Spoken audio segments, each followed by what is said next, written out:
नमस्कार प्रेक्षकांनो, इंद्रायणी या मालिकेच्या 22 जुलैच्या भागामध्ये आपल्याला असं पाहायला मिळणार आहे की पण त्याआधी तुम्ही चॅनलला सबस्क्राईब केलं नसेल तर प्लीज करून घ्या, म्हणजे असेच मालिकेचे पुढील भाग आपल्याला पाहायला मिळतील।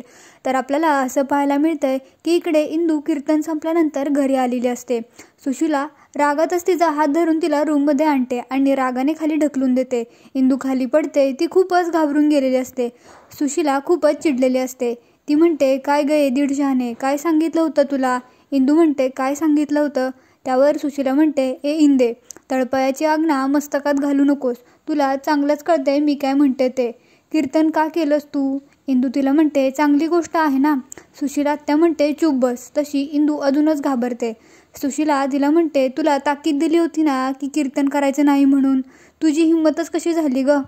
इंदू म्हणते, ते व्यंकू महाराजांनी सांगितलं होतं। आता चिडून म्हणते, हा माझ्या जीवावर जगतीस आणि त्यांचं ऐकतीस होय ग? कोण? असं म्हणत ती दरवाजाच लावून घेते आणि इकडे तिकडे बघते आणि परत इंदू जवळ येते आणि म्हणते, कोण लागतात गे तू तुझे? हा, मामा, काका, आजोबा का आत्तोबा? कोण?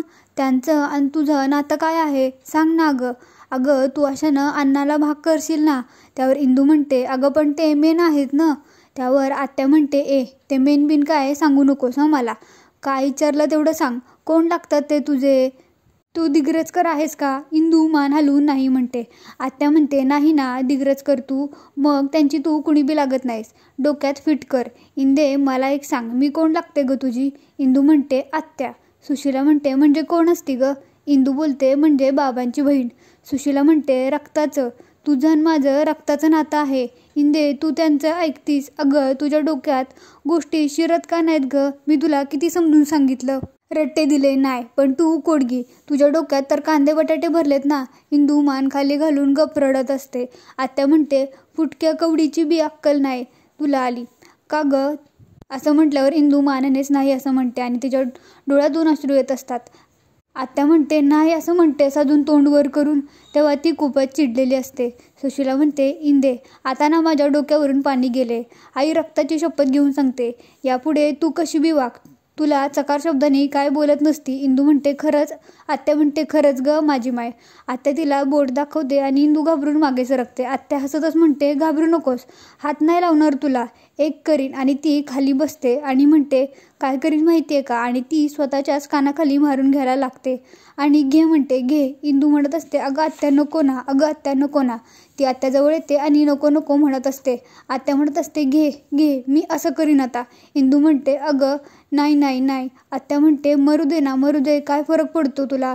आणि ती रडतच असते। इंदू म्हणते, आत्या हे बघ, मी तुझ्यासमोर हात जोडते, तुझ्या पाया पडते, पण तू असं करू नकोस। सुशीला म्हणते, आता मोठ्या बाईंनी घराच्या बाहेर काढलं तर कुठं जायचं? हा, तुला मोठ्या बाईंनी सांगितलं होतं ना की कीर्तन करू नकोस म्हणून, मग तू ऐकलंस का? नाही ऐकलंस, उलट अख्ख्या गावासमोर मोठं कीर्तन केलंस। आता तर घराच्या बाहेरच हाकलतील त्या। अगं डोक्याचं छप्पर जाईल ना, कुठं राहायचं मग? स्टँडवर राहायचं का रस्त्यावर राहायचं का त्या जळलेल्या घरामध्ये राहायचं? इंदू खाली मान घालून बसलेली असते। आत्या म्हणत असते, करशील का कीर्तन परत? इंदू काहीच बोलत नाही। मग आत्या परत मारून घ्यायला सुरुवात करते आणि म्हणते, कर कर। इंदू म्हणते, अगं नाही ग आत्या, नाही करणार मी कीर्तन, याच्या पुढे काय पण होऊ दे, मी कधीही कीर्तन करणार नाही। आणि ती विठ्ठलाच्या मूर्तीकडे बघते, तिला खूपच वाईट वाटत असतं। सीन चेंज होतो आणि नारायणीला मागच्या वेळेस ज्या मावशींनी स्थळ आणलेलं असतं त्या मावशी घरी आलेल्या असतात। तिकडे मोठ्याबाई त्यांना पाणी आणून देत असतात। त्या मावशी म्हणतात, अहो मोठ्याबाई तुम्ही कुठं होतात? तेव्हा मोठ्याबाई म्हणते, इथंच तर होते, कुठं असणार मी? त्यावर त्या म्हणतात, अहो आषाढीच्या कीर्तनाला तुम्ही दिसला नाहीत, व्यंकट महाराजांचं किती सुंदर कीर्तन झालं, तो दैवी आवाज बाई। अचानक त्यांना वाचा फुटली आणि ग्रहणच फिटलं, पण एवढ्या मोठ्या उत्साहात माझी भाची गायब होती। मोठ्याबाई म्हणतात, काय कशाला? अगं आमच्याच घराचा उत्सव आहे ना, प्रसाद वगैरे करायचं असतं म्हणून आले नाही बाहेर। त्या म्हणतात, तुमच्या घरातील तिची मुरडी इंदू, तिने पण अगदी दृष्ट लागण्यासारखं कीर्तन केलं बघ। त्यावर मोठ्याबाई म्हणतात, ए बाई, आमच्या नारायणीसाठी काही स्थळ वगैरे आणलेलं आहेस की नाही? त्यावर त्या मावशी म्हणतात, आता माझ्याशिवाय कोण आणणार आहे मोठ्याबाई? मोठ्याबाई हसतच म्हणतात, आणलंय की, मोठ्या बाई म्हणतात, मग सांग तर त्याला काय नाव बिव हाय का नाही, महत्त्वाचं बोल की, बाकीचं बिनकामाचं कशाला बोलत बसलीस, सांग की कुठलं स्थळ आणलंय, श्रीमंताचं गडगंज पाहिजे हा स्थळ. मावशी म्हणतात, अगं नवकोट नारायण आहे अगदी, त्यांच्या घरात जर नारायणी पडली ना तर तुला काहीच करायची गरज राहणार नाही. मोठ्या बाई म्हणतात, या स्थळाला काही नाव गाव बिव काय आहे की नाही. मावशी म्हणतात, आहे ना, ते द्वारकानाथ विंजे. त्यांचा मुलगा. मोठ्या बाई विचारात पडतात. त्या म्हणतात, द्वारकानाथ विंजे. त्यानंतर इकडे सीन चेंज होतो. इंदू तिच्या कपड्यांच्या घड्या घालत असते. मागून हळूच गोपाळ येतो, तिच्या डोक्यात मारतो आणि इंदे मोठ्यानेच म्हणतो. इंदू म्हणते, अरे गोप्या टोप्या. तेव्हा गोपाळ म्हणतो आणि हसायला लागतो. गोपाळ फोटो बघत असतो आणि म्हणतो, अर वा वा वा वा, काय दिसत होती ग भारी इंदे तू. इंदू म्हणते, म्हणजे आता दिसत नाही का. गोपाळ म्हणते, आता दिसतेस की, पण कशी माहितीये का, बिचारी काम की बोझ की मारी अशी दिसतेस. असं ॲक्टिंग करून तो तिला सांगत असतो आणि हसत असतो. इंदू म्हणते, ए गोप्या जा रे तू. गोपाळ हसतच असतो. इंदू म्हणते, माझा मूड नाही आहे. गोपाळ म्हणतो, अगं मूड नाही म्हणजे मूड येईल, एकदम फ्रेश होशील, मूड तुझा. असं म्हणत तिला तो व्हिडिओ दाखवत असतो. पहिलं कीर्तन केलंस ना त्या दिवशी, तू कशी त्या गावातून तुझी वरात काढलेली, त्याचा रेकॉर्डिंग आहे माझ्याकडे. अगं तो दिगण्याचा भाऊ नाही का निवृत्ती, त्याच्याकडे होता हा व्हिडिओ. त्याच्याकडून मी मोबाईल घेतला. म्हटलं दे, आमच्या मेन माणसाला दाखवतो व्हिडिओ, हे बघ. आणि तो तिला व्हिडिओ दाखवत असतो. इंदू बघते. गोपाळ म्हणतो, बाल कीर्तनकार इंद्रायणी जी वाडेकर, वा वा वा. पण इंदूला मात्र मगाशी घडलेला आत्यासोबतचा सगळा प्रसंग आठवतो. तिने कसं मारून घेतलं, मग इंदूने कसं म्हटलं की मी कीर्तनकार होणार नाही, मग हे तिला सगळं आठवत असतं. गोपाळ म्हणतो, ए इंदे, एवढं माणूस व्हिडिओ दाखवतोय बघून हसायचं तरी ना, एवढं तोंड का वेडं वाकडं करतेस ग. इंदू उठून उभी राहते आणि म्हणते, अरे मला खूपच काम आहे रे. गोपाळ म्हणतो, असू दे की मग, 2 मिनटं बघून हसायला काय जातंय तुझं. अरे बापरे, तुझं आणि बाबांचं पण कीर्तन आहे यात, बघ आणि बस खाली आणि बघ. इंदू म्हणते, अरे पण गोपाळ. गोपाळ म्हणतो, ए पण बिन काय नाही, आता हे कीर्तन बघ किती गोड झालंय ते, बस खाली आणि बघ. तेवढ्यातच तिथे आदू येतो आणि म्हणतो, दादा काय आहे. गोपाळ लगेचच फोन लपवतो. आदू म्हणतो, दाखव ना. गोपाळ, काही नाही अरे, काही नाही असं म्हणत फोन लपवत असतो. आदू म्हणतो, यार असं नका करू ना. गोपाळ त्याची ॲक्टिंग करत म्हणतो, अरे मी तसं काय नाही रे करत. तेव्हा आदू म्हणतो, गोपाळ दादा, तुला असं वाटतंय का की मला काहीच समजत नाही आणि तुम्ही माझ्यापासून काहीतरी लपवताय. हे आजचं नाही रे, हे तुमचं आधीपासूनचं चाललंय. गोपाळ म्हणतो, बरं बाबा, चला ह्याला आपलं सिक्रेट सांगून देऊया. तुला बघायचं आहे ना आदू. हो. तर आदू म्हणतो, हो. गोपाळ म्हणतो, अयो तिकडं पांढरा कावळा. असं म्हणत तो तिथून त्याचं लक्ष विचलित करून पळून जातो. आदू म्हणतो, कुठं आहे दादा. इकडे इंदू हसतच असते. आदू म्हणतो, परत तो तसंच करून निघून गेला. इकडे मोठ्या बाई म्हणतात, द्वारकानाथ विंजे म्हणजे ते तामणगावचे का. त्या मावशी म्हणतात, हो. त्यांचाच एकुलता एक पोरगा आहे बघ, 50 खणीवाडा, 12 बुरुज. हा, आता 1-2 बुरुज ढासळेत. त्यांची शेती, जमीन जुमला, पैसा अडका, हे सगळं तसंच आहे बघ.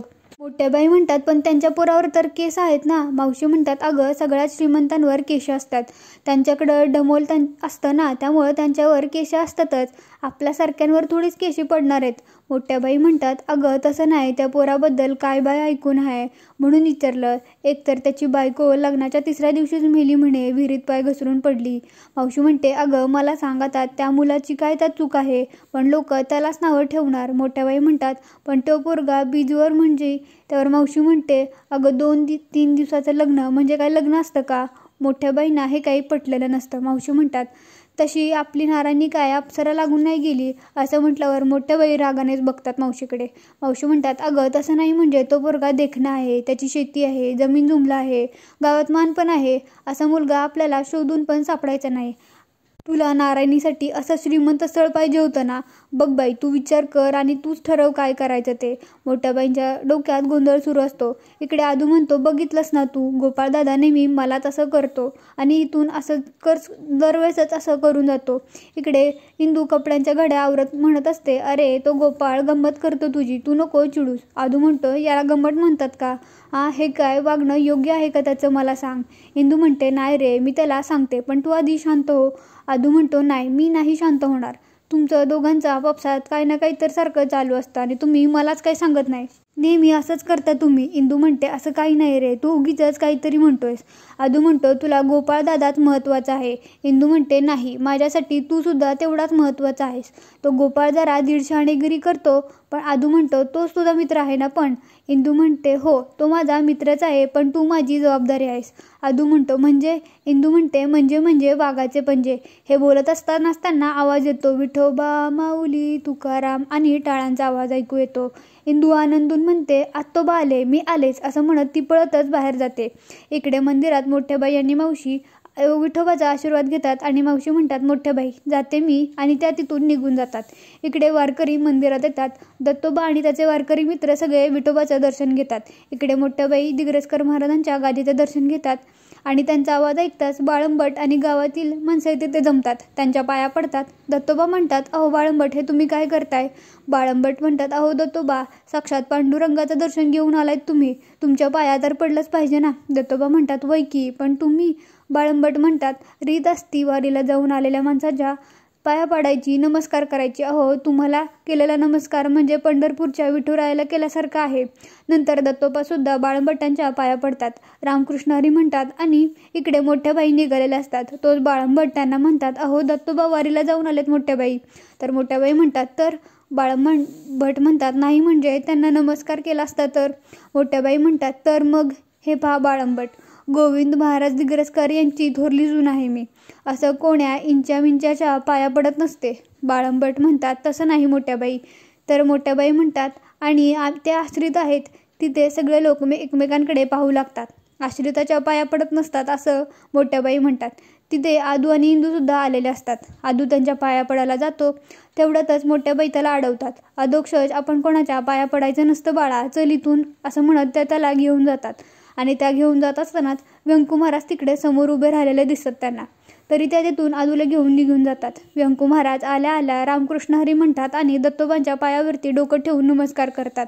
हे सगळं मोठ्याबाईंनी बघितलेलं असतं आणि त्या म्हणतात बरं धार्जिनच आहेत, कुणाच्या पण पाया पडतात. त्या आदूला चल म्हणतात आणि तिथून ते दोघेही निघून जातात. इकडे दत्तोबा सुद्धा व्यंकू महाराजांच्या पाया पडतात. त्यानंतर व्यंकू महाराज तेथील बाकी माणसांना नमस्कार करतात, तेही त्यांना नमस्कार करतात. व्यंकू महाराज म्हणतात मग कसा काय झाला प्रवास, म्हणजे काय अडचण वगैरे आली नाही ना प्रवासात? दत्तोबा म्हणतात त्रास कसला, आणि दत्तोबांना एकदम धक्काच बसतो आणि सगळे वारकरी या क्षणाने एकमेकांकडे बघत बसतात. व्यंकू महाराज हसतात. दत्तोबा एकटक व्यंकू महाराजांकडे बघतात. व्यंकू महाराज म्हणतात दत्तोबा अहो असं काय बघताय माझ्याकडे? दत्तोबांच्या डोळ्यात पाणी आलेलं असतं आणि त्यांनी हात जोडलेले असतात आणि ते म्हणतात व्यंकू महाराज तुमची वाचा, आणि त्यांच्या डोळ्यात आनंदाचे अश्रू असतात. ते लगेचच विठुरायाच्या पाया पडतात आणि म्हणतात विठ्ठला काय रे बाबा तुझी कृपा, आणि हे सगळे विठूच्या पाया पडतात. विठोबा व्यंकू महाराज म्हणतात की खरंच सगळी विठुरायाची लीला आहे. तुकाराम महाराजांनी म्हटलं आहे ना, नको नको मना गुंतू माया जाळी, काळ आला जवळी ग्रासावया, काळची उडी पडेल बा जेव्हा, सोडविले ना जेव्हा मायबाप तुका, म्हणे तुझं सोडविना कोणी एकच चक्रपाणी वाचुनी. रामकृष्ण हरी. हे सगळं तुमच्या इंदूमुळे घडलंय बरं का. फार मोठ्या प्रसंगातून तिनं निभावून नेलंय पोरीने. आषाढीच्या आदल्या दिवशी गोपाळ इथं मंदिरात आपल्या कीर्तन करणार होता. सगळ्या लोकांसमोर, सगळ्या आजूबाजूच्या लोकांसमोर इथं येऊन बसलेली होती सगळी मंडळी उत्सुकतेनं की गोपाळ महाराजांचं कीर्तन ऐकायला मिळेल. पण आमचा गोपाळ कीर्तनाला उभंच राहायला तयार नाही, म्हणून तो घरातून निघून गेला. सगळ्या मंदिरात चुळबुळ सुरू झाली. सगळे गावकरी जमले होते. डगेवाडीची लोक आली होती आणि तुम्हाला तर माहिती आहे रघुनाथराव डगेवाडीचे सरपंच आहेत. ते घडलेला प्रकार ते सगळं सांगत असतात. ते खूपच भडकले होते हो. वाटेल तसं अद्वा बोलायला लागले. ते मला म्हणाले की डगेवाडीमध्ये उत्सव साजरा होऊ नये म्हणून तुम्ही इथं कीर्तन करायचं नाटक केलं, म्हणून तर अक्षरशः माझी मान तर शर्मेने खाली गेली होती. विठुरायाची मनधरणी केली, प्रार्थना केली आणि तसाच उभा राहिलो कीर्तनाला. आवाज तर गेलेला होता. आपल्या गादीची लाज वाचवायची होती म्हणून विठुरायाच्या साक्षीने हे काम करायला आपल्या लहानग्या इंदूने सुरुवात केली. आणि काय गायली हो पोरगी. ती गात असताना ती गात होती आणि विठुराया ऐकत होता आणि त्याच्या दयेनं आणि कृपेनं त्यावेळेला मला आवाज फुटला हो. आणि आज तुमच्यासमोर तुमचा व्यंकू महाराज असा बोलताना उभा आहे बघा. दत्तोबा प्रेमानंच इंदूकडे बघत असतो आणि म्हणतो इंदू माय. इंदू पण आतोबा म्हणत पळतच त्यांच्या पाया पडते आणि त्यांना मिठी मारते. आणि इथेच हा भाग संपतो. आपल्याला हा भाग कसा वाटला हे कमेंटमध्ये नक्की सांगा. व्हिडिओ आवडला असेल तर